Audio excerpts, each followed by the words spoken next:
So we've been in Jersey City for a week. We are here with our good friend, Patrick Mason. Hello. What's up, Patrick Mason? Look in the camera, say hi to the people. Hi.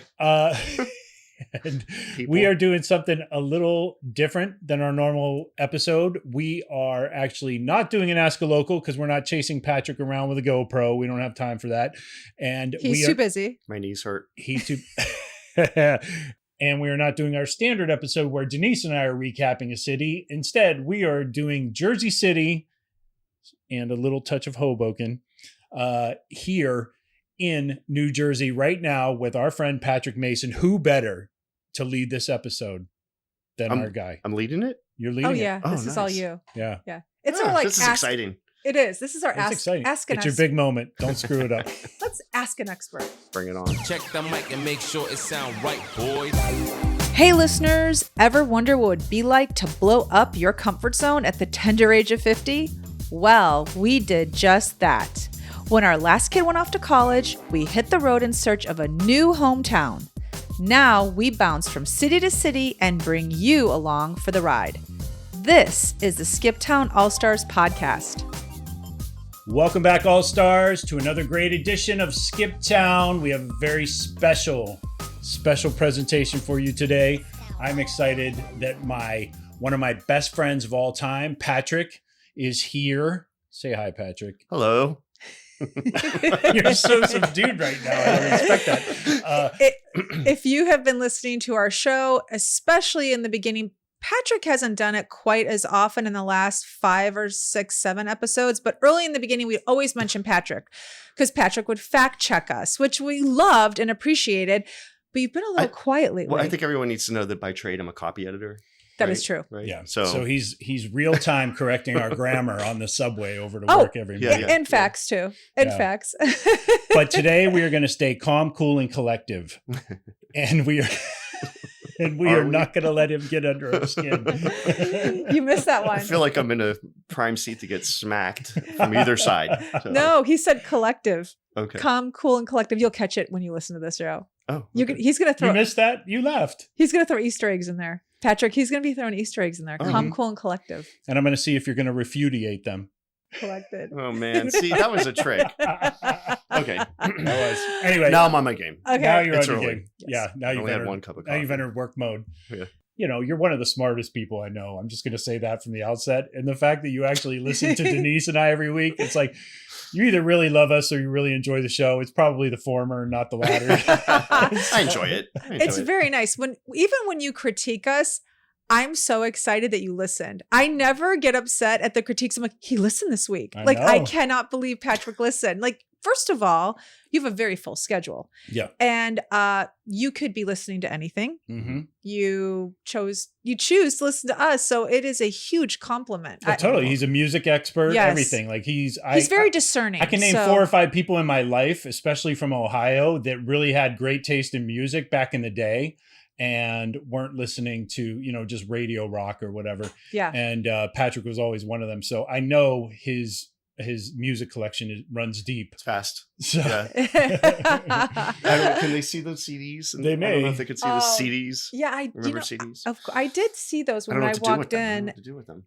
I thought, I think they're time to go. Just can't. Well, you should see the ones that are in my storage unit and underneath my bed. Like, we need to get rid of those. They're coming back. I don't know. No, they're not. They're coming back. Like albums. I don't think vinyl, so. yeah. Like vinyl? Yeah. I don't think so. Okay. So anyway, we are here in Jersey City. No, we're not. I'm just kidding. We are supremely excited. We're here in New York City.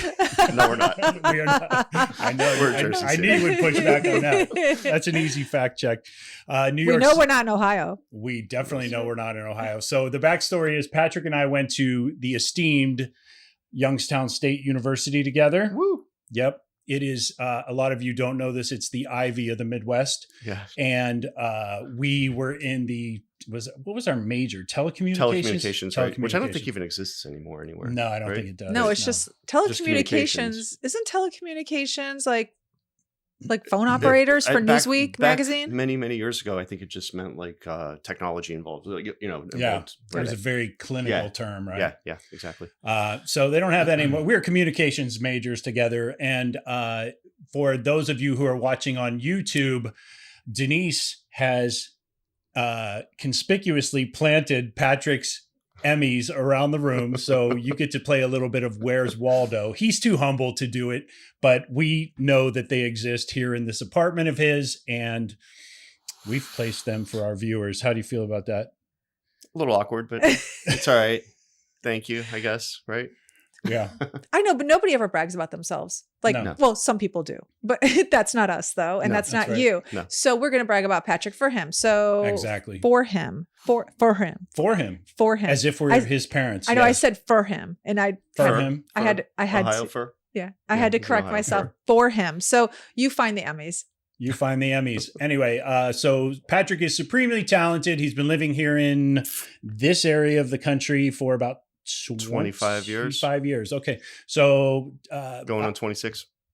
going on 26. Always Hudson County. I never lived in New York City, so it's always. You never always, lived in, No. not even Mm-mm. briefly? No. Mm-mm. Oh, okay. No, always Hudson County. Always across the river. Hoboken and Jersey City. Yes. Okay. So we're going to get into all that today. You moved here then in the late 90s? Yep. So you and I had separate journeys. I went to one coast, you went to the other. You also graduated a year before me, I believe. So Yeah. so you were off and running. I was, and it was such a weird time, I think, in the 90s to be coming out of college because there wasn't a ton of job opportunities at that point, especially where we were from. Yeah. So I took off after college and went to Georgia, Brunswick, Georgia, How to was be that? exact. It was hot. It was really hot. It was really hot. It's humid there. It was, and the one summer that I spent down there, I was like, I can't do this. So I moved back to Ohio. And what did you do in Brunswick? Did you get out of college and immediately go into news? Because I did. Okay. I did, and I think the leaving Ohio was a necessity to do that. Like I went down there and just randomly, this was back obviously before the internet or any kind of job search boards or anything like that. Yeah. I made my way down the East Coast and I stopped at TV stations in Richmond, Virginia, in Charleston, and Savannah. Happened to drive past this is the craziest thing. I saw like a TV tower, right? The old, The old-fashioned one. old-fashioned TV tower. And yeah. I was like, what's that? Got off the exit, found it. You and thought you were going to cut a record with Elvis? Yeah, right. It basically looked like that because it was in like this TV station in the middle of like a swamp, basically. Right. Pulled in, walked in, filled out an application, left my resume. My sister at the time was living down there. Her husband's in Navy, so that's where I was kind of aiming for. The next day, I get up and I went into Jacksonville, dropped off my resume at all the Jacksonville TV stations, and I came back. And my sister was all excited because the local anchor from the Brunswick station called her. Oh, that's looking for me. It was like a big deal. Like, a local anchor is a celebrity. Local anchor's calling my sister, and she was like all excited about it. So I went in for an interview. They hired me that week. I started. It was like probably the end of February, beginning of March in '92. Wow. Yeah. Okay. And you lasted in Brunswick how long? Not even a year. Not even a year. It was the heat So- that did you in. The heat was part of it. It's a little bit of a culture shock to live in that part of Georgia. I think if I had lived in Atlanta or Savannah, it was very different lifestyle, very chill, slow, whatever. But you wanna were from call it. Ohio. Yeah. How different was that though? I mean, honestly, like you're in a chill lifestyle in Ohio. Yeah, but Northerners, I would not describe them as chill. Yeah. Oh. There's a, I don't know how to describe it, right? Like it's like more urgency, Yeah. People in the South. I mean, People are more intense I'm almost in a little Youngstown. envious of the Southern style of kind of just being like, okay, well, it'll Totally. get done when it gets done. But there was that. And then there was also, another trend that I didn't know that I was going to be, was going to be such a pivotal part of my life was that the first TV station that I worked for ended up getting sold while I was there to another company who came in. The woman who hired me was let go. A bunch of the other people who I worked with were let go. This was all like 5 or 6 months after I got there. In this small little In market. this small little That's market. a big deal. Right. So I was like, by the end of that year, I'm no longer sweating because it's December, right? Right. But it's Christmas. I'm young. I'm like depressed that I'm away from my family. I don't love this job anymore. My sister at that point had moved to Charleston. Mhm. So I was like, hey, I'm just not going to do this. This is stupid. Right. This is dumb. I Yeah. have no emotional connection to these people at this point. Right. Right. You weren't loving the job, obviously. No, but it was a great starter job. It was almost like an extended internship because I was doing everything there. And that's one of the benefits of going to a smaller market. Right. I was a photographer out running around in the field with a camera. I was writing. I was, doing pretty much editing. Like I was doing everything. Were you on camera at all ever? No, not for that. No. So you never No, played. the only time I was ever on camara was when he shot my that's my college my college projects. We're actually going to touch on this in my Youngstown / Lake Milton Ask a Local, but I actually showed Mia where you and I first worked together in one of our class projects. So anyway, okay, so your love has never been in front of the camera. It's always been behind the camera. Yes, correct. And when did you realize that you liked doing copy editing? How did that? Where in your career did that come into play? Well, so the first 7 years of my career, when I went back to Ohio, was so you went back to Ohio after Brunswick. I did, yeah. I went back to Ohio, kind of get my bearings, straight, and I lucked out because a friend of mine actually worked for a job placement company. So, and this position came open. It turned out that the guy who hired me was a high school classmate of my brother. Oh, so wow. Everything kind of just the pieces all fell into place. And what station was that? That was at the CBS affiliate WKBN, which is now owned by the same company that owns the place where I work right now. Wow. Okay, but was that in Cleveland? No, Youngstown. Okay. Okay. It was in Youngstown. So once again, as I'm working at WKBN, the company got sold to another conglomerate. So I went to my boss and I was like, look, I've been interviewing at other places. You guys just had this producer position open, which was completely different from what I was doing, right? Producers put shows together. They write what the anchors are saying. They time out that half hour or hour that you're on the air. And I said, I'd like to do that. Would you give me an opportunity to do that in order to keep me here or accept the fact that I'm going to be leaving within the next 4 or 5 months? And he was like, let's do it. So That's I great. switched to producing. The whole trajectory is so crazy when I put it into words like this.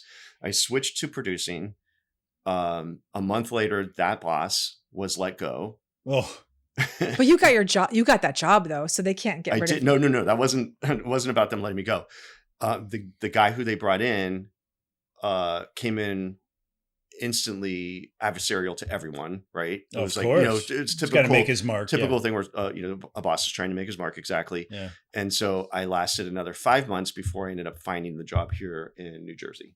So all told in Youngstown, I only produced for 6 months. Wow. Yeah. That was fast. It all happened very quickly. Yeah. Then you made it to New Jersey. Yes. And tell us about, you've been at a handful of stations since which you got which here. isn't necessarily abnormal in It's I not. think my business. I think I thought that I thought that in order to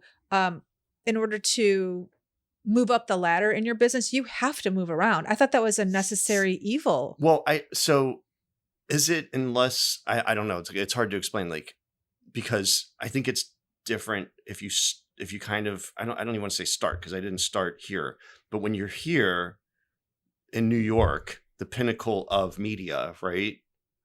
It is true. There's so many different opportunities. There's Yeah. so many different places. And, when I was hired to come here, I was hired by News 12 New Jersey, which was Cablevision at the time.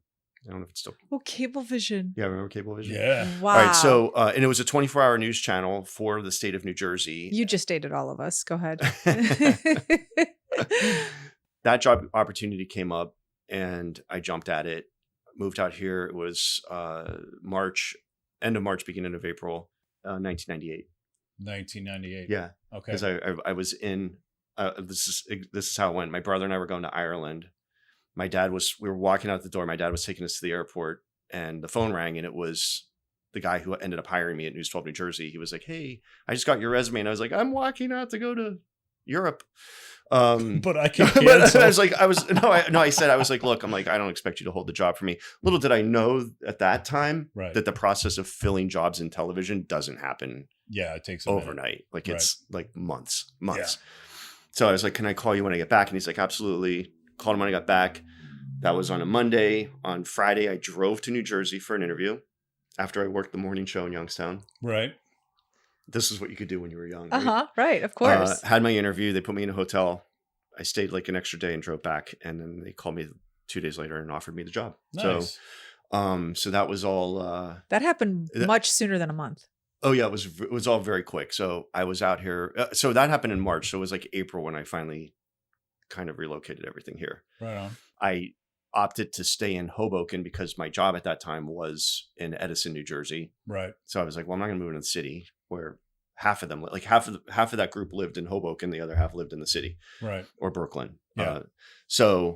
I found an apartment in Hoboken. It was so cheap. Now that I look at it, it was so cheap. You can't compare. Well, I know, right? But here's the thing: like I say, cheap in that the mindset of where I am now. It was $800 a month, which was expensive then. You know that, right? To me, I wouldn't tell my father how much I lied. Yeah. To my dad about you how had much to I was paying, because this is 1998 and you're paying $800. Oh yeah, he was like he would have. His mind would have just gone crazy if I told him how much I was paying. So I lied. I said it was like 5 something or whatever I made up. And so I stayed at News 12 for 2 years, got called from a friend of mine who had moved on to WWOR, which was, to the New York viewers, UPN 9 at the time. Mm-hmm. UPN 9. And they called me in for an interview. Crazy enough, at the time that I got called for that interview, I was also interviewing for the place where I'm working now. Oh, wow. Interesting. So came full circle. In 2000, where I am now, WPIX, Pix 11, was launching a morning show. So I was interviewing for that when this other job came up at UPN 9. And where do you think I went? I went with the one that had more money. Right? Of course. So, get that $800 apartment. Yeah, right. Which I then eventually moved out of.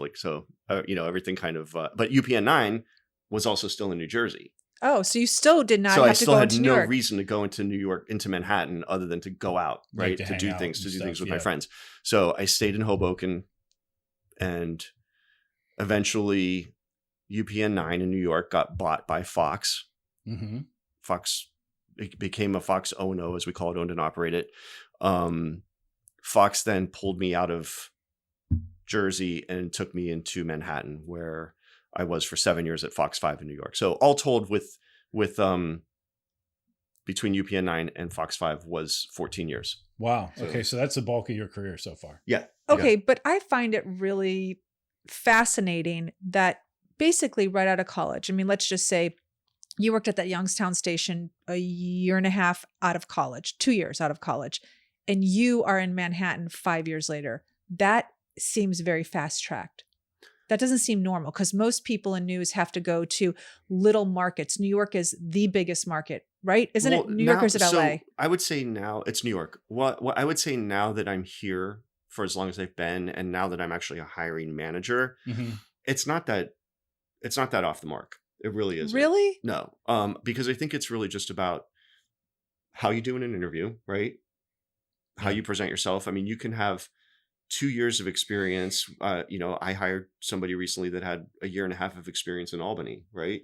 Small market. Right. Smallish, right. It's just, the state capital. So it's a little bit busier, but, that to me, it's more about like your skill set, your abilities, how you present yourself in an interview, and, right. Just, it's what you do. Yeah, and if I throw this person a mess, are they going to be able to swim? Right. Yeah. Okay, so it's not what I thought it was, because I've always heard that you kind of you're actually thinking probably. I'm sorry, I didn't mean to interrupt you. No, go ahead. You're actually probably thinking more of the on-air concept of it. Oh, right. Yes, so because that is right. actually a thing. So if you want to be an anchor in New York, you're correct. In New York City, yes, you need to go work in Columbus for a while, and then maybe Chicago for a while before you're going to get called up to the big leagues. So an on-air is different than behind the scenes. Okay, that is correct. Behind the scenes is not like that. Okay. So, but I mean, look, 5 years. And you are in Manhattan. How are you feeling? I will say I absolutely love New York City. Like there are people that you either love it or you come here for a couple of years and you bail, right? I'm here 25 years later, right? Like I love it. I fear like where my next move might take me. Like, would I be bored? Would I be, because there are definitely pitfalls to everything. Like I'm at an older age, so. It's different now. It's different now, right? Yeah. Walking the streets is different. Getting on the trains is different. Like there's a lot of things that change that, come with age. come with age, right? Right. So Yeah. And when you live in a city also, I mean, that obviously, Exactly. yes. right, I mean, right. we obviously vacationed together just recently, and I called you the night before we were all headed to Montreal. And I said to James, because this is the old Patrick, I'm going to call him and he's going to be answering from a bar. Yeah. You don't Because do that And as I much wasn't. anymore. no, you did not. It was really quiet. And I said, "Where are you?" Go, I'm home packing. And I said, "Oh, okay." That makes me sound like a No. drunk? Oh no, I don't mean it like that. I just mean you like to have fun. Oh, You yeah, take no. advantage of the city. So I bring that up because as we get older, you're not taking advantage of the city and going out and meeting up with friends like you did 10 years ago. I just this is to bring Jamie Lee Curtis into this Oh, yeah, do story it. from a Okay. couple months ago. Yeah, do it. I am all for anything that happens at 5 o'clock now. Yeah. Right?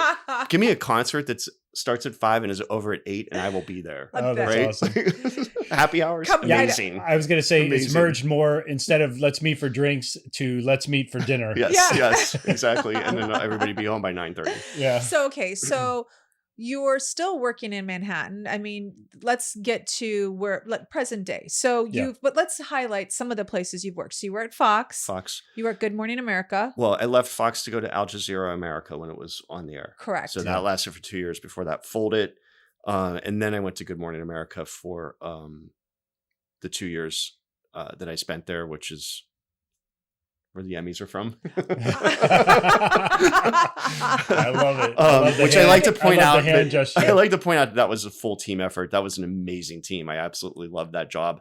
It was um, all you. It was Yeah. all, absolutely. It was, all, it was and- all Patrick. Don't Under do not- your everybody- tutelage, everybody- everybody. No, it definitely wasn't. You dragged him Everybody across has the to say finish line. that. It's like everybody has to say Yeah, that. They go tell, up to tell the Robin podium. Roberts that. Nobody had ever heard of Good Morning America before you were there. Absolutely.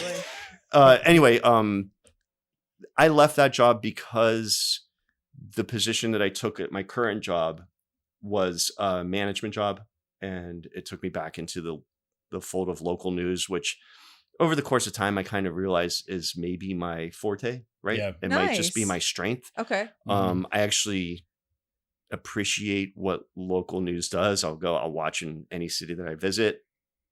I think that we provide something, and I'm not trying to make a commercial for what I do, but I think that, we're in a position in this country right now where there's like just vehement hatred for media, right? Yes, Yeah, it's absolutely. true. And the fact that local news is getting grouped into that is so frustrating to me, because we provide services that are so necessary and so important. If there's a train derailment in East Palestine, Ohio, Right. the first place you're going to go is not MSNBC, right? Right. You're going to go to your local TV station for that information. Yeah. If there's a hurricane coming, are you going to watch CNN? No, right? You're going to watch your local station. So it's Yeah, I mean, in LA, when we wanted our car chases, we went straight to KCAL. yeah, Like right? everybody knew. You go to It's true. Channel 9, Yeah. there's a car chase on. Yeah. Everybody Right. would run to the break room One- and turn on KCAL. I'm pretty sure they just keep their chopper up just I think they waiting for car They actually chases. have a refueling chopper that they go up exactly. just to keep it Yeah, in the air. right. So like I that's where I am now. I'm in this position where I am. What is your title? Managing editor for WPIX. Pix WPIX 11. in Manhattan. Yes. And Channel 11. Yes. and I had the actual opportunity to tour your building yesterday, courtesy of you, of course. Yes. Tell us a little bit about the building first, because it's kind of iconic. It is iconic. It's actually really cool. It's so the Daily News building. Daily News is the newspaper here in New York. When it was new and fully operational, was in this amazing Art Deco building on the east side of Manhattan, right on 42nd Street. The building is stunningly beautiful. It is where they filmed scenes for Superman in the 70s. So the scene, Christopher Reeves. Christopher Reeve Superman. So when Lois Lane is falling and he Catches her. that's outside of the building where I work. Yeah, Yeah. there was really a Daily News. Yeah, there is. It Yep. still exists. Well, No, that was in the that was comic. It's Daily Planet. Oh, okay. Yeah. So it was Daily Planet, but there really was. Daily News does Right. actually exist. And you Does walk it in the still? lobby, and there's a huge globe. There's a huge globe in the lobby. It's like, Wow. So it looks pretty just, awesome. It's from the movie. Then that was part of the Superman movie too. The Um, globe, wasn't it? Well, yeah, but that's because it was just there. Like, Okay. right? Was I know, so but it's in the movie, right? it is. Yeah. Yeah, because they filmed quite a bit of that movie in that building. So you are managing editor. Yeah. Tell us a little bit about what that entails. So you show up to work at 9 a.m. and what? 9 a.m. 8:30. 8:30. Fair enough.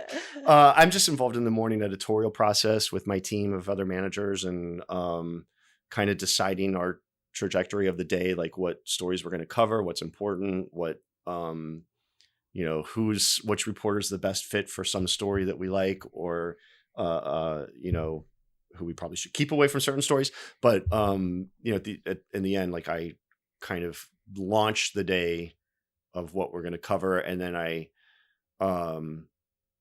field a lot of the pitfalls that come throughout that day. Like with reporters, like they'll call me, this is falling apart, what should we do? Like, I need this. I'm like, okay, let's, so there's a lot of juggling. when we were there yesterday, nobody died in a sinkhole, so then you moved a van somewhere else. Yes, because you're like, this is boring, and you moved them across. I wish you were still there to see the video of the sinkhole, because it literally, the entire room burst out laughing when we saw it. Oh, why was it like super tidy? It was the smallest thing ever. It was like I was like, well, sometimes not everything's a hit. Yeah. So so that's kind of it. And then as the day progresses, I continue to work with the reporters. When their stories come in, their scripts come in, I check them for facts, I vet them, I copy edit them. That's where it comes from. Is it as crazy as people imagine it to be? Is it the whole flurry, adrenaline rush, running? That scene in broadcast news where Joan Cusack is running down the hall with the tape in her hand, and they open the filing doors. Well, tapes don't exist anymore, right? But I've been in those situations. Like, it is legitimately like, everything now is basically digitized. So you're watching what we call the rundown, and you're like, why is that not ready? Oh my God, we're a minute away from it. Why is it not ready? And now, and so like, that's the new school of when Joan Cusack would be running down the hallway. There's no more running down a hallway with a tape throwing anymore. A tape into it's watching the little stripe saying uploading. Yes, exactly. Uploading. Exactly. It's like, come on, dude, wheels are spinning. Right. So it gets a little hairy. It's like, and also to that point, the technology that I think we've all embraced isn't always infallible. And then when that starts to devolve, I've been in situations where entire shows have gone completely off the rails because of technology. Right. So for as good as it is, what does off the rails look like? Give us an example. So have you ever been watching a newscast where the anchors start to act like something's wrong, and then they go, we're going to take a break, and then they just go to commercial? Yes. That means that everything in the background has just completely... So the teleprompter went down. Everything. No, not necessarily prompter. Prompters tend to be like its own thing. It's like the system that plays out our videos, or that that take the cameras. Like if you have to hit a button to take camera 1 to see this anchor, or take camera 2 to see this anchor, and when that stuff starts to not work, it gets real ugly. Like, it gets real ugly, and so when sometimes you'll see like, somebody on social media will be like, ha ha ha, look at this. And I'm like, yeah, no, don't. No. Well, it's really funny. I mean, going back to the example of Parker working in Corpus Christi, it wasn't until we went to meet the staff and all of her coworkers that we realized, especially in a smaller market like hers, the vast majority of the staff there is under the age of 27. And it's like, oh, no wonder, like, the wrong graphic pops up here or there or whatever. It's like, these are all kids. Like, they all look like babies. Is that the case for you? Do a lot of young people work with you? Yeah, I actually do have quite a few young people. It's such a weird place in history right now, kind of jumping off what I mentioned earlier. This isn't a job that a lot of young people want to do. Right. And so when you find the ones who do want to do it, you're very excited. And when you find the ones who are good at it and seem to be grasping it, you're even more excited about it. Yeah. I think part of that is part of what you're seeing and what you just described is also, I know a lot of people that just got out of this business. It's exhausting. Yeah. Like, I'm not going to pretend it's an adrenaline rush from morning to night. Like, from the moment you walk in, I mean, are you drained? It's crazy. Like, I have one friend who, years ago, she got out of the business, and she was my copy editor when we were in, at UPN 9. And she went into a world of what then were called VNRs, like, video news releases. And that's basically like a PR firm hires a company to create a video to sell a product. And she said that the first week she was there, her boss called her in and was like, what are you doing? And she's like, what? And he's like, you've given me 3 projects in 3 days. And she was like, yeah. And he goes, you have like 3 weeks to work on each of these, That's right? awesome. Like, so is she like really literally had to Crashing like it. had to learn how to Yeah. Slow like down. not be on this like daily deadline craziness thing where she was like constantly pumping stuff out. So Yeah. Yeah. I worked for a while in talk when I first started in talk television. So Dr. Phil, I worked on Tyra's talk show launch and all that other stuff.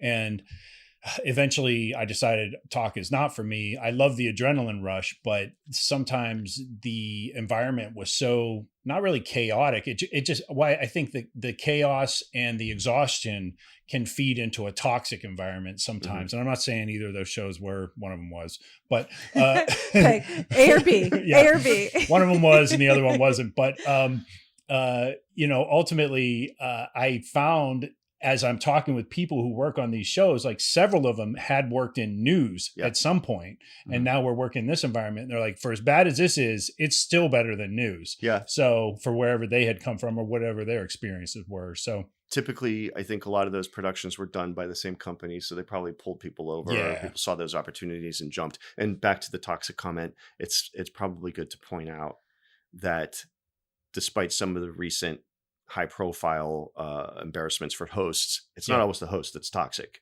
Oh no. Yeah. And quite often it might not be the host at all. Right. It's a lot of stuff. There are a lot of people behind the scenes Absolutely. in every TV production that can make it either fantastic or make it torturous. So that's true. again, I'm glad I have the team that I have. I think we're all Everybody there very was good, very seemed good. to have a grasp on everything yesterday. It was awesome. It was a great tour. So I think it's safe to say you're a really good multitasker. Yeah. James doesn't believe that there's I such a don't believe thing in as multitasking. he says you can't multitask. Can you prove him wrong right now? I think you either can do it or you can't. He said there's no such thing. I mean, He literally you're he only says it ever doesn't doing. exist. You only have the bits in your brain to actually be doing one thing at one time. He says you can't. Even if you're only doing it for 6 seconds. Come on, Patrick. You bring disagree it. with me? well, because that what you just described is multitasking. I 6 guess. seconds here, so like you're juggling things, like you're juggling jobs, right? I guess, you're- but We don't need theoretically, to have you're this only debate. focused. Because your job is defined by being a good multitasker. Let's be honest. Yeah. Well, I mean, in the sense that it's just constantly coming at you. Like, You're writing, they're- someone is talking, Right. somebody's pushing buttons. and sometimes 10 Okay. things at once. Like that, like it is no joke. Like it's literally like All right. I just think stuff is coming at you. I just think in any I mean, given and moment, to your you're- point, if I have to stop writing to answer someone's question, maybe that's not multitasking because I'm not. we're going to leave the sirens in because we're in the city. By the way, go ahead, finish your thought. Sorry, go ahead. No, I was saying like if your point is like I stop copy editing to answer somebody's question, Yeah, thereby I am not multitasking because I'm doing each of those individually. I see your point. thank you. But I don't agree with it. All right, enough of that. And I also think there are probably moments where you have been writing and answering somebody's question at the same time. 100%. Okay, so you've multitasked right Yes. there. Okay, there we go. Debunked. I love these moments. Most days. Let's move on. Yeah, I okay. want to conversate real quick on Hoboken. Okay. I and want to go Jersey City. back. Yeah, Okay. I do Okay. want to go back. Let's talk city stuff. He did mention, and then I interrupted and asked him a question, and we totally got off track. But you were saying how you either love Manhattan or you don't love Manhattan, and then how your age plays into your love of the city or disdain for the city. So I would just like to talk a little bit about why you never moved into Manhattan, your love for Manhattan, and So I can easily answer that. So everybody always says to me, "Oh, do you miss Hoboken?" You know, I lived in Hoboken for 12 years. Can you explain to people who've never been to this part of the country the distance of A mile. Hoboken to They actually butt New up York City. against each other. Oh, okay. So to the city, Yes, explain. So if you look at a map, Hoboken and Jersey City are side by side on the New Jersey side of the Hudson River. Manhattan is on the New York side of the Hudson River. So the Hudson divides. Yes. Let's just talk Hoboken because that was the first place you landed. Yes. So the Hudson River divides Hoboken from Manhattan. Manhattan. You can visually see Manhattan across the river. Correct. You could take a ferry there. Yes. Or you could take the subway. Correct. Okay, so And because everything you just described is the same in Jersey City. exactly the same. Yeah. Um, It would just be their neighboring towns. Hoboken and Jersey City are just bump up Yes. together neighboring towns. So when somebody says to me, do you ever miss Hoboken? I always say, I miss that time of my life, right? Okay. Mhm. I don't miss The location. the location. This was the late 90s when you got there. So I got there in 98. I lived there until 2009. What made it so attractive to you as somebody who was My- single and young? And My moved to Sydney? age at the time, my Well, what did Hoboken look like, though? Let's paint the picture. Was it, I mean, Manhattan has always been Manhattan. built up. If, yeah. if you're familiar with like the if you've ever been to New York, to this area, and you're familiar with the outer boroughs of Brooklyn, Queens, Staten Island, the Bronx to some degree, you'll understand that they're neighborhoods, right? They're neighborhoods. So Yeah. Hoboken, where I lived, was my second apartment, was on a street of brownstones, and the brownstones, like, They're iconic. Bill They're Cosby classic. style, Yes. when the Yes. Cosby Show was They're on, beautiful. or the people sitting on a stoop in Sesame Street, like that, like literally was my neighborhood was like that. Like we would sit outside. I knew my neighbors. I knew, like, they knew me. My landlord was beloved on my block. She was like the queen of the block. So that, like, when you work and live in Manhattan, you're always in that hustle and bustle, right? No matter Right. what. Yeah. Whether you're going to the grocery store, you're going to the, whatever, you're going. Yeah, everything's 15 Everything's stories like up. bang, right? bang, bang, bang, bang, bang. So when a lot of people choose to not live in Manhattan for the neighborhood feel of being in an outer borough or in New Jersey. So when I went to Hoboken, instantly fell in love with the city. Like it was so charming. It was at that time already what's known as gentrified. Interestingly enough, born and raised Hobokenites were not opposed to gentrification because apparently things were so bad in the 70s and 80s there that they Yeah. embraced it. Like they were like, okay, thank you. Clean this place up. So, when I got there, I just absolutely fell in love with it. It was like the perfect time in my life to have friends who I've met, friends who I worked with, friends who I had from Ohio, who were all kind of there at that time, to be able to go to hear a good band at Maxwell's, which was a pinnacle of music at that time. And that was in Hoboken. That was in Hoboken. That's actually I will only reference this, that it was used to film the Glory Days video for Bruce Springsteen. Nice. So when I got there and started to, and like to Denise's point about me being an alcoholic. No. Like I said, you like to have fun. I did. I made connections in those bars. Like I used to, when I worked, it's a hangout. well, when I worked overnights, there was no Bumble BFF. Right. When I worked overnights, I would have to get up for work at like 4 a.m. So like when I was living on my friend's couch, I was like, all right, well, I'm going to have to go out and have a couple of drinks because I need to fall asleep. Right. Mm-hmm. Yeah. So I found a neighborhood bar, walked in the first day and met my friend Joe Turner, who was a Hoboken born and raised firefighter, who is now to this day one of my best friends. Like we literally met him the first week. I met him the first week I moved to Hoboken. Uh-huh. I've seen his family grow. I've seen his kids go off to college now. It's like it became like a family to have those people around me. Right. Absolutely. Right. It was a community. So Hoboken was really a community. It was absolutely a community beyond what I think people might experience in the city, in Manhattan. And you didn't feel like you needed to be in Manhattan. You really, No. Okay.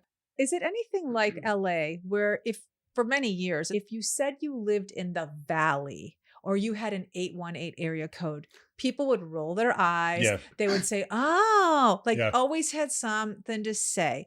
Is it that way to say? Were you those kids from Hoboken? I would say or Jersey City now? No, I would say yes. Probably not so much now as it was in the early 90s, early 2000s when just wasn't cool to live across it wasn't the river. cool. It was cool to tell people if you lived in Brooklyn, specifically Williamsburg at the time, because that was like the edgy, the Beastie Boys. Beastie Boys, right? So if Brooklyn, you were if I was hanging out with my friends in the East Village, which is where I always was at that point, when Susie was bartending and we were all like hanging out there. Yeah. Susie's a friend of all of ours. Yeah. So we if I said I lived in Hoboken, people would be like, "Oh, you have to take the PATH train." Oh, I home." was Right, just going to right, say that. right. Oh, Oh, you you got have to to take take the her home PATH train. He's tonight. a Yeah. pather. Yeah. So there was a little bit of that, but Oh. it was never It was to a me little annoying. dig. It was a little dig. Because I would be like, well, I have 1,200 square feet of space, and you're living in 400. So Right. you know, like, For twice the price. so it was like, right, exactly, like Yeah. you know, give and take, I guess. So Hoboken, though, back to that era of when I lived there before it started. Like now, when you look over there, and I'm seeing this now here in Jersey City, you've just seen an explosion of high rises and apartment complexes, and to bring that full circle from the last thing I said, a lot of people that lived in Manhattan are realizing the benefits of living on this side of the river. Oh, we experienced that in LA. A lot of people who said, I would never move to the valley. Yeah. Never Yeah. live a mile from Yeah. us. Mhm. Right, Yeah. right, exactly. Because they realize they can get a 2,500 square foot home and for the same price as they're paying for a 1,000 square foot apartment. Right. And If you're renting, like I said, like you can get a 1,000 square foot apartment in one of these towns versus 400 square foot studio. I mean, for as many problems as a lot of U.S. cities have with public transit, and even if New York's pales in comparison to some other major metropolitan areas all over the globe, yeah, you still have it's everywhere. You have some sort of public transit everywhere. Yeah. So, and New Jersey's good about that. I mean, I have the PATH train. It's awesome. We have ferries that go across the river. We have buses. Like it's pretty good. Like there are options here. Yeah. I think it's just like such a part of life here that's ingrained in how people do things that nobody necessarily feels like, well, I need to live in Manhattan. Right. Yeah.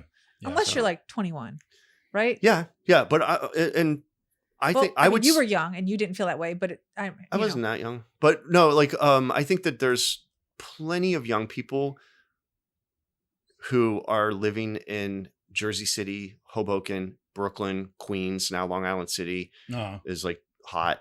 And they're also, I think, choosing like not to live in Manhattan because why live and pay that amount of money for that small space, number one. Number two, why should I live so close to where I work that I'm easily accessible to them? Right. Yeah. That's a very good point. There's a lot of positives I think that people are kind of realizing and have realized over the last 2 or 3 decades of getting away from the Manhattan lifestyle. Well, okay. So yesterday after I did the tour of your station with you, I actually diverted from the course you told me to take home. And I got on the train to Hoboken because I just wanted to get a glimpse. Yeah. And I remember that street. Like it's been so Washington long Street. since I visited you there. But the minute I got off the path, I was like, and there really is something about like coming across this side of the river. And even though there are still sky rises, especially like I recognize the difference in Hoboken now. So for you, it's got to be like, holy cow. But even though there are still sky rises everywhere, and even here in Jersey City, there are plenty of tall buildings. Yeah, there is a decompression factor. Yeah, there definitely across is. The river. There definitely is. I think it doesn't feel as claustrophobic, right? It doesn't like you. It's a little more open air, so to speak. Yeah, but I see that changing, and part of my let's because you left Hoboken, so yes, let's talk about what brought you to Jersey City. Up, yeah. The funny thing is, when I moved here in '98, nobody lived in Jersey City. Like people were literally like, "Don't live in Jersey City." Because it was bad. Right? It was bad. It was depressed. It was dangerous. The folklore is that they were basically giving buildings away for $100 or whatever. Right. But what I didn't. You guys have leaf blowers too. Leaf wow. blowers, yeah. I could sleep right through them. I just thought that was an LA thing. No. I know you tended to helicopters, leaf blowers, sirens. Birds chirping will wake me up. Oh my gosh. You should see us in Texas. We can't sleep with the birds.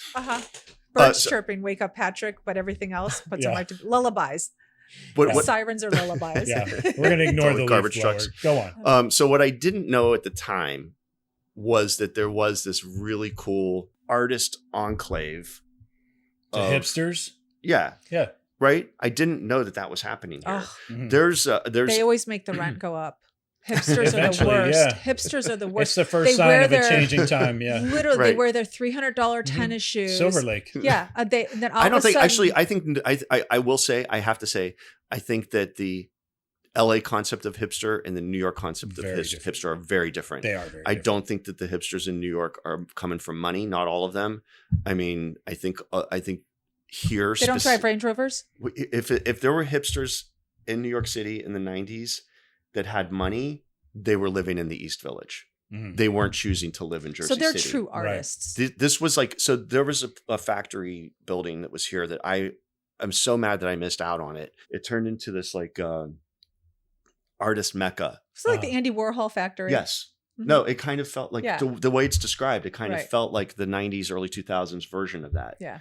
There was a lot of great stuff that was happening in that world of music and art at that time. And, and being able to, or not realizing that I was able to enjoy that here in a neighborhood that was less than a mile away from where I was living is disappointing to me. But at the same time, I was experiencing it in the city. Right. Right.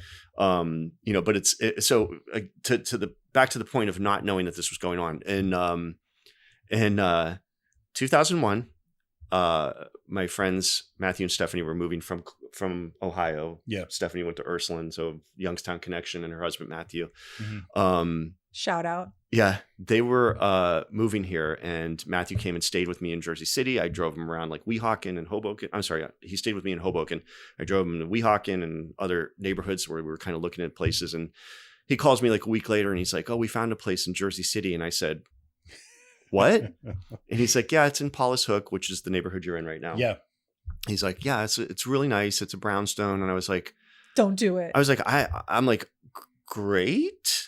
Yeah. Like I didn't know that this was an absolutely charming, beautiful neighborhood of brownstones and restaurants Yeah. and a And life it is. and a lifestyle that Yeah. to me, I had preconceived notions of what Jersey City was because I had stories of my friends who would get off the PATH train and run to 5 blocks to get home. and at would night. run. And would run because it was so Right, dangerous. Right. Yeah. Like, they just felt unsafe, whatever. Right. So I had no idea that this was going on over here until Matthew and Stephanie moved here. They've now since relocated back to Columbus after a decade here. But, it was then that I started to kind of be like, okay, wait a minute, something's happening over here. Right. So let's talk about the prices. Let's talk about real estate. So back then, what year are we talking where you decided to make the leap and move to Jersey City? What year is that? 2009. It was forced. I got evicted. My landlord passed away. It was kind of sad, but I got evicted yeah. And afterwards. Were I remember that. prices so high at that point in Hoboken that you couldn't No. stay? What Mm-mm. was it? Why'd you move then? No, there was a couple of reasons. I think I did, like I mentioned a couple minutes ago, that I started to feel a little claustrophobic there because of the way that the apartment buildings were all going up around. Okay. Right. Yeah. That community was starting to- a lot of the good character of that neighborhood changed. There was still a lot of great things about it, but it all started to kind of change. And then it was like also there was a part of me that was just like, I needed to change. Right. Oh, Yeah, okay. Like I need something different. I need and this neighborhood at the time was already coming around to feel a little bit like what Hoboken felt like when I moved there in 98. Oh, Right. okay. Right. So you were looking for that again. Yeah, because I prefer like something that has a little bit of An grit, edge. right? A little edge to it. And this area of downtown Jersey City had that at that time. And it So- still does. I mean, it still does to a degree, even though we are now seeing We're seeing it. We're seeing it. Like you can't necessarily see out the window, but there's a 745 unit apartment building that has gone up across the street from me. Right. Right. And so Yeah. you're starting to see what's happening here, what happened in Hoboken happening yes. here. Yes. Is Maxwell still there? It is, but it's not the same, and it absolutely breaks my heart. I Aw. got to tell you, like I saw Frank Black there, old 97s. Like it was Beck used to come and play like secret shows. It was the place where the Yeah Yeah Yeahs kind of got their start. Oh. Yola Tango would play like all through the 8 nights of Hanukkah there. It was like it was an incredible. There's a fantastic recording of the Replacements Oh, nice. at Maxwell's from like 1987 Okay. that I actually have on my phone. Oh, that's awesome. So like it was such a neighborhood gem, and my biggest disappointment with it was that I didn't appreciate it enough, in part because I was working until 11 p.m. at night. So I was always kind of missing all the good shows. Right. But whenever there was something, like if I had a chance, I was there. So did it new owners? Yeah. And I think it was also, I like, I can't get into the mind of the owners at the time, but I think they also started to see the changes that I was seeing. Right. And kind of starting to realize that change, that shifting demographic was shifting the demographics of the people who would go to their venue. Right. It was all yuppies now. I don't think that they were selling out shows, right? There's like tickets were selling because people would still go there, but there was a lot of other things about it that I think they were just finally like, we're done. They had to change with the times. Right. Okay, so let's talk about then housing and real estate and everything. So let's just talk about right now, 2023, 2-bedroom apartment in Hoboken. How much does it cost? It's probably about $3,000. 2-bedroom apartment in Manhattan. Not much. 4 maybe. 2-bedroom apartment in Jersey City. At least $3,800. Wow. Okay. Jersey City's more expensive than Hoboken. We talked about this in the car, right? Like, okay, so recently, a real estate company listed Jersey City as the second most expensive city in America behind New York. We've now passed San Francisco. Wow. Yes. But I like to point out the nuance of that, and that they really only looked at this downtown, close to the waterfront portion of Jersey City. Which is how many blocks? Oh, it's huge. Like what? 10 blocks, 12 blocks, 15 blocks? No, it's more than that. I wouldn't be able to put a blocks number on it because I don't really know. It includes, to me includes where we are now, which is downtown. There's a neighborhood called Bergen Lafayette, which has seen some high rises go up. Yeah. Newport, which I mentioned earlier, which has been, the long-standing neighborhood of high rises. And then, once you get out of that area and back into the lesser affluent parts of Jersey City, the people who are ranking us at number 2 are not taking that into consideration, right? They're not. So they're not cherry picking data. They're cherry picking data, and they're not. And a lot of them will typically only cherry pick their own data, right? Right. Based on their own sales statistics and whatnot. Well, it's a chance for them to beat their chest and say, exactly, look how exactly. great it And is of course, here. it's buzzy, In right? a way. Everybody here is going to be like, oh my god. Yeah, Right. of course. Is Journal Square a part of that, or is that no? So Journal Square is so interesting to me because it's for everybody listening. I bring it up because I bring it up irregardless of your experience. You just pulled an irregardless. I bring it up because I know to look for it in the subway station. It's the end of the line. And I know if I'm in Manhattan, that's how I get back to Patrick's house. Right. So that's why I find that neighborhood so interesting, because Journal Square, first of all, was called Journal Square because that's where the Jersey Journal used to be printed. Okay. Right. And that's where, so the newspaper was like the focus of that neighborhood. Uh-huh. And the PATH train, one line of the PATH train terminates at Journal Square. Right. Okay. It goes from 33rd Street in Midtown Manhattan through the Village and into Newport and here, and then up to Journal Square. Uh-huh. I have been hearing for 25 years since I moved to New Jersey that Journal Square was up and coming, right? Gentrifying, up and coming. I think it's happening finally after 25 years. Okay. How it's taken this long with the access that they have to the train, and there's actually buses that come right through. There's a bus stop, a bus terminal right there. Why it's taking so long is beyond me. I cannot figure that out, because there are some absolutely beautiful buildings up there, old, amazing architecture, brownstone houses, like that kind of everything that I've just been describing, like in that general area of Journal Square. But for some reason, it has not been able to shake the element of being like poor and immigrant, and it's really kind of fascinating to me.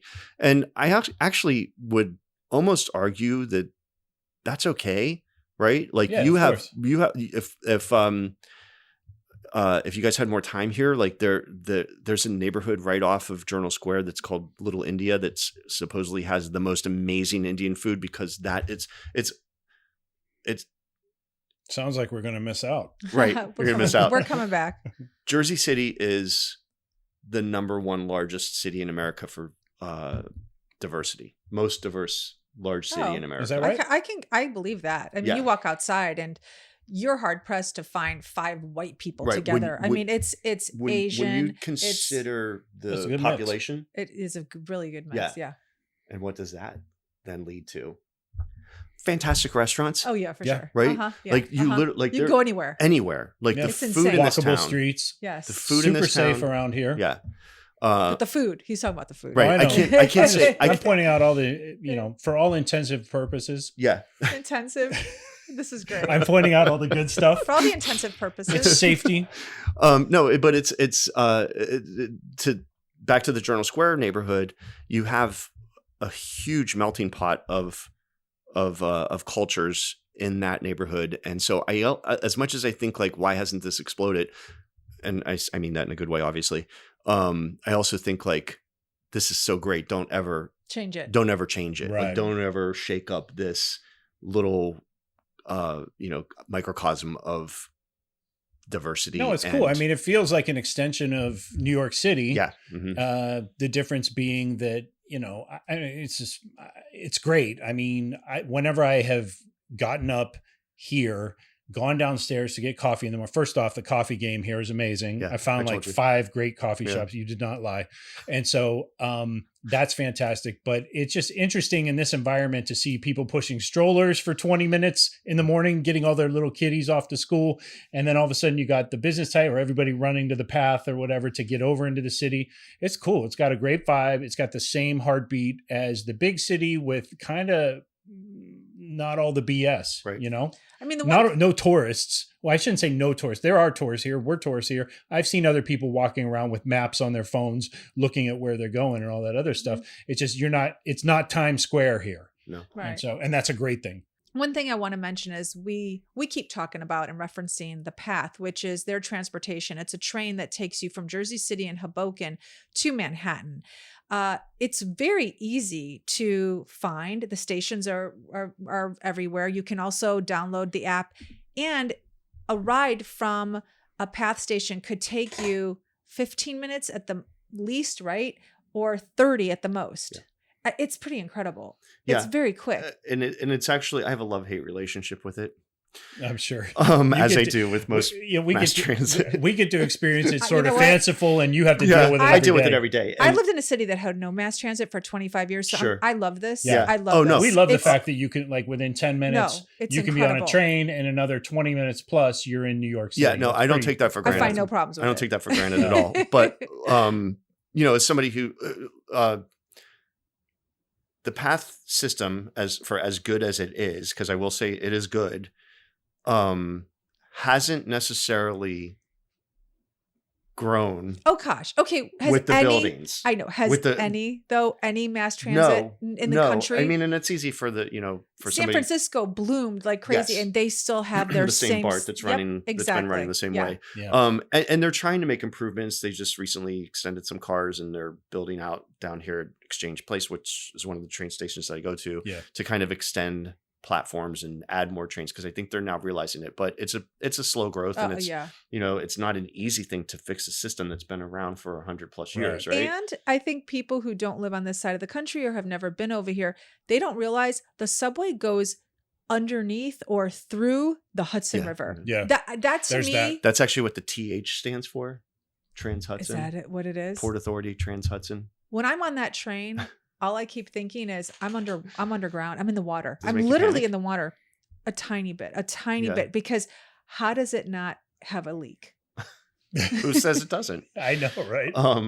Yeah. I'm in the middle of the well, Hudson well- on this underground train. It's insane. All right. So I have a couple questions Mhm. that I want to ask We you. want to ask you a couple questions. Yeah. I'm gonna do it. So were you here when Sully landed his plane in the I was. Hudson? Oh, tell me where you were working. I was at work. I was at Fox 5. It was one of the most frustrating days ever because we could not get cameras to the location. Explain the event I'm speaking of right now. That was the Miracle on the Hudson. That was when the American Airlines, Was it American Airlines? Yeah. I think it American was, Airlines yeah. flight. I used to remember the number. I used to remember all the details of it. They took off and hit a flock of birds, and Birds. and then Sully Sullenberger, I don't think that was his real name, was it? Well, it's probably Sullivan, and they First called him name- Sully. Sullenberger was his last name. His last name. Mike okay. Sullenberger. I forget his first name. Anyway, Tony. he Larry. he successfully landed that plane on the Hudson River.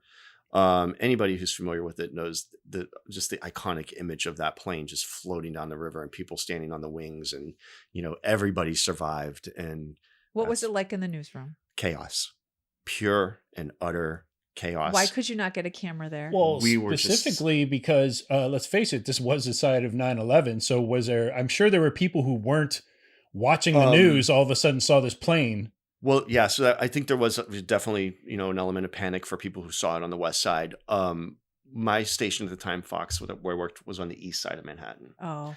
And then by the time everybody kind of realized What was happening, it was early in the morning. We were basically out of position with every one of our crews to get them over to the other side of Manhattan when traffic just turned into a complete and utter gridlock. So it took us hours. How are you a news station? You have no coverage. What do you do? We were on the air.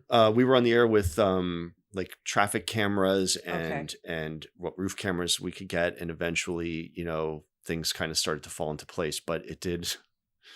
It did cost a few people their jobs, actually. Ooh, wow! It cost a few people. Is there a way? So, just thinking of this logistically, without having to sidetrack too much, but is there a way to just get a reporter with one of those travel packs on a subway? They didn't exist at that time. They did not. Okay. Not like they do now. Okay. What he's talking about is systems that a lot of TV stations use now, which are basically like a backpack that you can do everything. You can transmit live shots. You can. Okay. I didn't know what you were referring to. Yeah. Right. So they didn't really exist at that time. Okay. They might have, but they weren't being used. Right. They weren't being used. You had to get a van.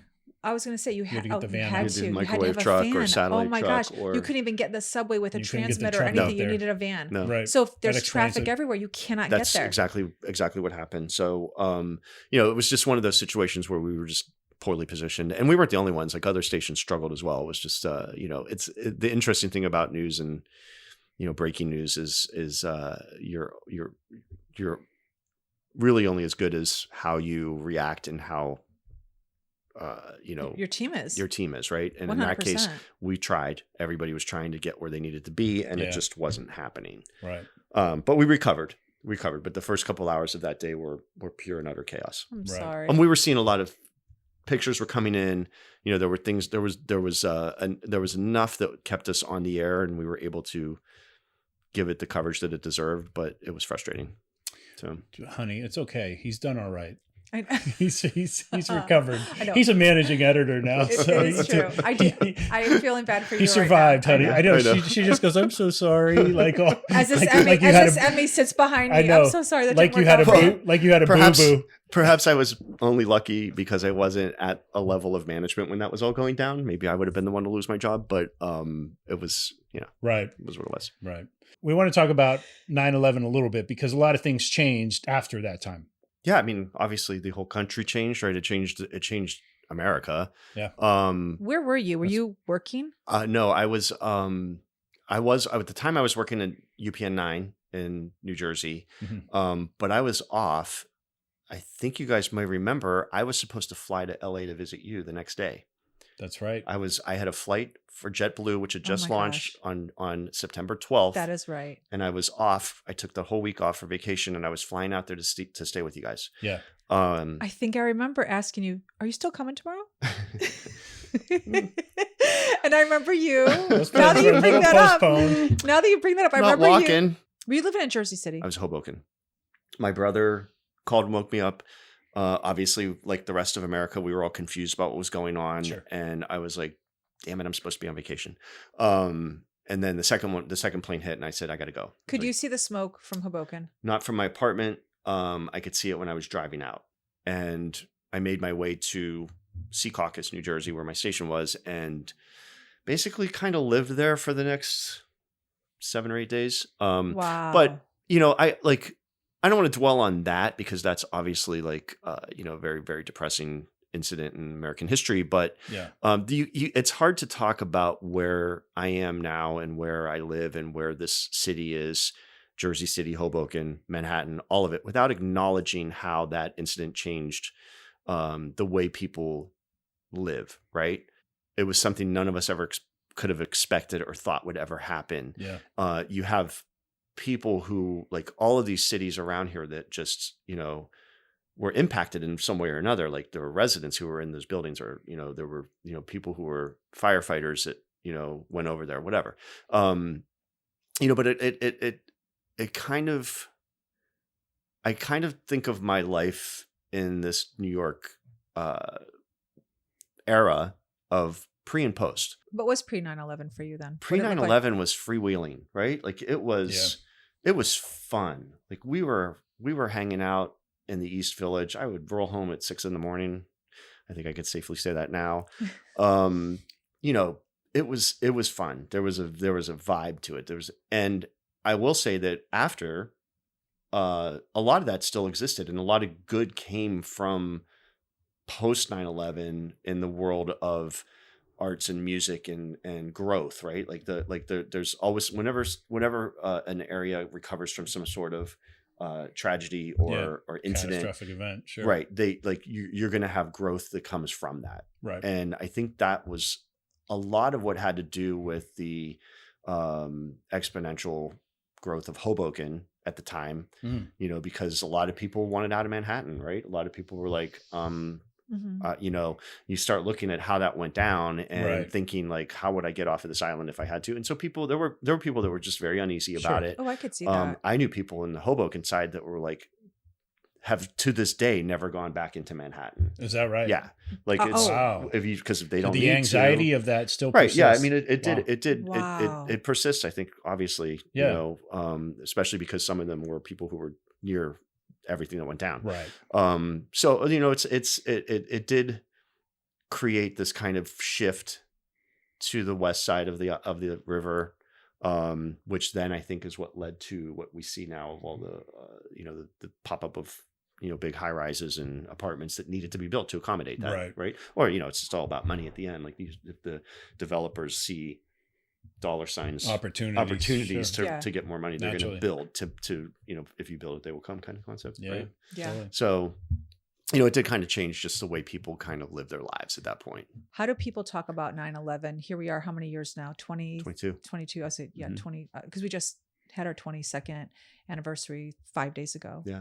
So Your first day in Jersey City. It was, and it was really odd. Like, when it's you, surreal. When you brought it up, I thought, I can't believe I'm here. It's like every historical thing in. Don't you mean historic? We could debate that, I think, right?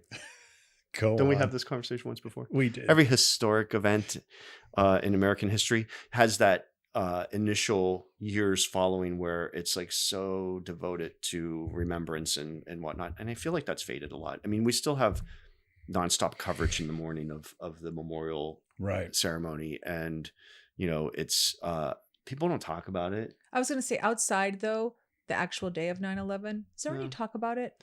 Not unless it's like, there is, but also kind of depressing. It's like, if a police officer or a firefighter who developed cancer from being down there dies, that becomes a story, right? That becomes a news story. There's news all the time about that aspect of what we're still dealing with victims of that attack, right? Right. The government, they actually had to go and fight for funding for that program to provide health care for people who, for the firefighters, ran into those buildings to help people, right? Like, and it's embarrassing that even became a fight. I don't know if you remember seeing the clips with Jon Stewart when he was down in DC and just completely losing his mind over it. And thank God, he's Jon Stewart, so people were listening to him. Right. Yeah. So it comes up in that kind of world of if a museum puts up an exhibit that's devoted to, or that, but it's not. I don't know that it lives in the vocabulary the of foremind people of every person, right? I think if you're not living in New York, we don't hear a lot about. Nobody really talks about 9/11. Not living in New York. Yeah. Obviously, in our travels, it's not in a conversation. No, I mean, it's relegated to post on Facebook on the day. Right. Yeah, and that's but I was wondering, living and working in the New York area, if it is ever talked about outside of the actual day, but I guess not. Okay. I think I think the people who are directly impacted, Yeah. family members, loved ones, people Got who it. work there, are the ones who are constantly living with that you know, over their head, right? Yeah. The rest of us, I think, you know, you kind of move on. It's sad to say, like, you kind of move on. And there's Right. a whole generation of people, kids that are working with me now, who don't even remember it. Oh, Right? because there were two. They were so little, like, when that Mhm. happened. So, you know, it's just the kind of way life goes, right? We grew up knowing that Pearl Harbor happened, but how much did we talk about Right. it? There's so much distance As- between it, as- but Very good Right. point. I will say it was especially poignant being here in this area for us this week, because we actually got to look across the river and see, you know, the new tower and everything, and Yeah. the memorial. Yeah. And it did give me a moment of pause. I'm not going to lie. And I think Right. it just, you But know, it's good to see that. being regionally in the It's- same spot. It's made a good to lot see of that sense. recovery, though. It's like good to see that and look at it as It like, is. you know what? You're not going to take us down, right? Right. You're not Right. going to stop us, right? Yeah. So, That's the other side. and you know, and I would, you know, argue again to just bring it all full circle to how this whole area has grown around New York, Hudson County, Brooklyn, Queens, like all, like it's good comes from bad, I guess. Yeah. Right. Like there's always No, you always have to find that silver lining of whatever Yeah. People are resilient. happens. All right, so we have some general questions for you. Mhm. Let's get into. Do you have a top 5 about Jersey City? Yeah, Can you bang them out real quick? I would say a lot of what I've already described: the diversity, Mm-hmm. the food, Right. the walkability, Yep. the access to the city, to Mhm. Manhattan, Yep. just the energy. The right? energy is good. The energy is good here. Like Yes. it's hard to describe until you've actually been in it, right? It's true. Yeah. So So, do you have a bottom 5, or can you tell us what could Jersey City do better? parking, Isn't that every city though? Is parking all 5 of your answers? it's all 5 of my answers. I don't disagree. You are really fortunate. Like Denise and I have been popping out of this garage, like Yeah. 3 doors down from you. That garage shouldn't cost like $325. It should a not. month, It should not. right? Yeah. If I wanted to I rent a know. space there for I a needed to month. talk to a loan officer before I got back in there today because they've taken all my money. But Yeah. but I mean, there is space, but it is super expensive. Yeah. Yeah. Our friend, Cheryl Steinman, shout out. Her father owned, listen to this, back in the day, no credit cards, cash only, parking structures. Wow. Still owns them in Manhattan. In Manhattan? Yeah. And you know what she used to do on her weekends?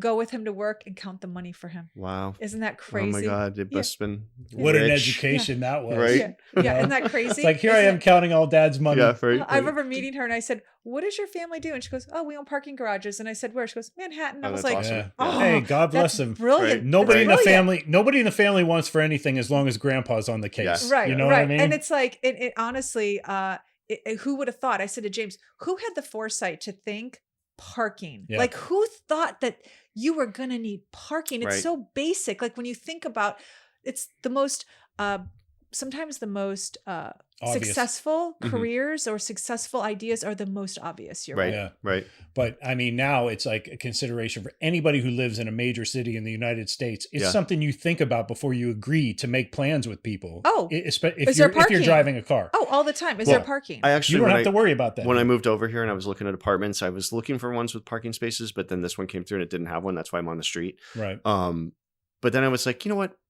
I don't need my car. I'm just going to get rid of it. You were without a car for a while, No, right? never. Oh, never. No, because the very thought of getting rid of my car after driving since I was 16 years old Right. gave Panic. me absolute It's- panic it's- attacks. Panic. Like I was like, Yeah. I can't what do if it. what if the zombies come? I can't. Yeah, exactly. So, okay, coming from Ohio Mhm. to a big city like New York, is there anything you miss about the Ohio life? No, my family, my family. Hi, family. That's family. about it, huh? That's about it. Yeah. And I see them a lot. Like Yeah, you I'm do. very, I have a very close family. So, I get to go home a lot and see them. And I see a lot of my friends Yeah. people I grew up with. And,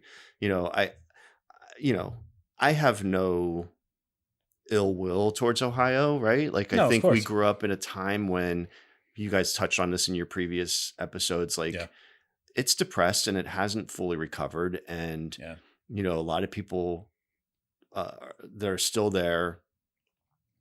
I love to see them when I go home. And I just know they're still going to be there when I go back. Right. And I don't mean that in a bad way. I don't mean that in a negative way. I just mean like they're content. Right. So I never think like, oh boy, well, I wish I was in Ohio for whatever. I always think it's going to be there. Like my, you know, my again, my family's very close. We get together, you know, multiple times a year. We're all taking a trip to St. Lucia in January. So like we like each other. Like that's amazing. How about that? Which is crazy, right? Yeah, it is. Because I'm the youngest of 9. So but we all genuinely like each other. So I don't really have anything that I would say I miss in that regards. So I think the way you're questioning is. We've traveled a lot. I grew up in Chicago. We've lived in LA. We've been in other cities. I got to tell you, the one thing for me that I've asked so many people that I've come into contact with that live in New York or live in Jersey City, I don't know how you do the groceries. Do you not miss pushing a grocery cart down the aisles? That's why I have my car. Because you travel out then to get groceries. Oh yeah, no, I'll drive to the grocery store. You do? First of all, you do a little Costco action and all that? Yeah, there's an Acme that's right on the other side of where you guys are staying. So if you don't know what I'm referring to, if you're not familiar with this part of the country at all, when you're in Manhattan, and now I've experienced it here in Jersey City, I actually thought it would be different here. I thought I could walk into a Ralph's. I thought I could walk into a Kroger. You can. You didn't. Where? You probably didn't. There's a ShopRite literally at the end of. What's it called? ShopRite. It's a grocery store. Is it like big? It's I thought he was saying ShopRite. And it's right next to. It's right next to BJ's. Like there's a BJ's. Okay, because so you can. I walked to Hudson Market. Yes, one. Okay, nice little place over there. Yeah. And I just realized when I got there, don't overload this cart because whatever you gotta carry it. You have here, you have to carry. And to me, that's insane. And when you go into Manhattan, it's just even more worse. It's even worse. I mean, Hudson Market had a baby cart. So I at least got a baby cart. They call them millennial carts. But don't you think, carts. So to the specifics to the specifics of Manhattan, I don't think people grocery shop in the same way they do in the suburbs because you're probably going out to dinner 3 or 4 times a week, right? Is Jersey City considered a suburb then? Technically, right? Got it. We're still urban though, so it's not like suburban, Jersey. Right. But then going out to dinner 3 nights a week is so expensive. I just had this conversation in Manhattan. It's so expensive. It is. It does. It adds up. But I think of people that grocery shop, say if you go to Trader Joe's in Union Square, or Whole Foods down in the financial district, like you're only going to take home what you need for a couple of days. What you can carry. What you can carry. What you can carry. But I also don't think you overshop because things go bad so quickly now. Right. That's true. Especially if you're shopping at Whole Foods or Trader Joe's where things are supposedly organic, and then that stuff is like, 3 days. 3 days your strawberries are mush. Your avocado looks like turd. Even if the can I say that? Well, even if you could say that. Okay, so the one thing so let's be clear. You did keep your car to go grocery shopping. So you do miss the grocery stores. That's Ohio. No, well, that is Ohio. That's the Ohio in you. There's that, and it's also just easy access for me because a lot of my friends who lived in Hoboken are now down the shore. Okay. Right? When they had their kids and they moved up into their big houses at the Jersey Shore, I could get in my car and be down there in 45 minutes. Okay. Right. Okay. So that makes sense. I like that. I also needed that access to be able to jump in my car and go to Ohio if I needed to. Oh, because you are close with your family. Yes. So you do visit quite a bit. So it doesn't make sense. I mean, if the grocery store is only 3 blocks away, and you can go there whenever you want after work or before work or whatever, then what's the point in buying $300 worth of groceries and trying to carry it home? Okay. When you have access to it all the time, like it's easy access. But these little corner grocery stores expensive. There, and you can't find everything. Look, I'm on these recipe, websites, and when Ina Garten is saying you need to get blah blah blah, I'm not getting it down at Hudson Market. Okay, It may not be, no. So I'm in a pickle. Yeah. So I don't know what your New York people do for Ina Garten recipes. She's the same as the Barefoot Contessa, right? She's exactly same person. Yeah. Okay. So anyway.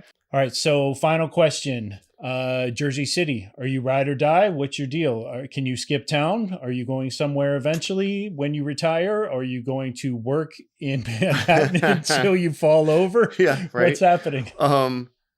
That's a good question. I honestly don't have a good answer for it right now. I feel like right now, ride or die. And, I'm not opposed to an opportunity that might come up that's going to change that. But at the moment, I'm perfectly fine where I am. And, complaining about walking the stairs and in the path, getting on the trains and sweating when the train doors close in the middle of the summertime and freezing on oh my God, walk to the train since the minute I got February. Here. I'm a bloated, sweating mess. Yeah. Well, come back in February and it'll be freezing. Yeah. So you'll just be complaining, but still doing it. Yeah. That's what you're saying. Yeah. All right. For now. Well, we can't tell you how much we appreciate, number one, your hospitality and having us here. Of course. And number two, how much we've appreciated what you've meant to our family over the last, what you meant to me even before I ever had a family. Aww. And for also obviously being a very, very supportive person of our family for the last quarter century. It's true. Our daughters all adore you. I absolutely loved seeing the growth of your family and seeing what you guys have done so successfully with your girls and raising such wonderful,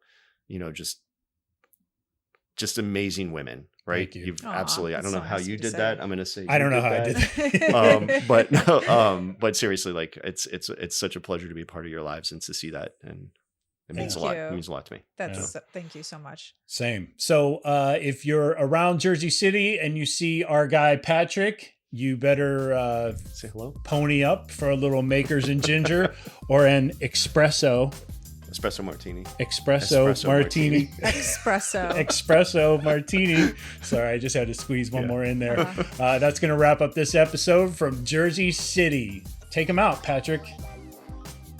Empty nest, full tank. That was very. Is that right? That was very awesome. tepid. That was awesome. I couldn't remember it. That was awesome. Yes, we are leaving it. Check the mic and make sure it sound right, boys.